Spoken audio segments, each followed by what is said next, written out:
دیکھیے bank of خیبر کے اندر جو باقاعدگیاں ہوئی ہیں جماعت اسلامی نے اس وقت یہ پوائنٹ آؤٹ کی تھی، اور اس کا صلہ جماعت اسلامی کو یہ ملا کہ جماعت اسلامی کے خلاف اس وقت کے ایم ڈی نے عدالت میں اخبار میں اشتہار دے دیا، اس پہ کیبنٹ کی کمیٹی کی فائنڈنگز آ گئی، اس میں نیب کی اس وقت انکوائری تھی، اینٹی کرپشن کی انکوائری تھی، لیکن اس وقت کی پی ٹی آئی گورنمنٹ جو ہے اس ایم ڈی کی پشت پہ کھڑی تھی۔ اس کا مطلب ہے کہ یہ ان کے ساتھ انوالو تھی۔ اس وقت تو ہمارا خیال تھا کہ یہ اس کے ساتھ انوالو نہیں ہے، لیکن اب پتہ چل رہا ہے کہ وہ اس کے ساتھ انوالو تھے۔ اب تو نیب کی تازہ ترین انکوائری آ گئی ہے، ایم ڈی کو غلط طریقے سے بھرتی کیا گیا تھا، اور جماعت اسلامی کا اس وقت جو موقف تھا وہ درست تھا، اور یہ بھی جماعت اسلامی کا موقف تھا کہ بینک کے اندر غلط طریقے سے بھرتیاں ہوئی ہیں، وہ بھی ہماری بات جو ہے درست ثابت ہوئی کہ غیر قانونی طور پہ بغیر اشتہار کے اور بغیر قابلیت اور ایکسپیرینس کے لوگوں کو بھرتی کیا گیا ہے۔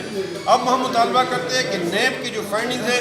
اس پہ حکومت کے اس وقت کے عہدیداروں کے خلاف جنہوں نے یہ کام کیا ہے، اور بینک کے اس فارمر ایم ڈی کے خلاف جو ہے انکوائری مکمل کی جائے اور ان کے خلاف ایکشن لیا جائے۔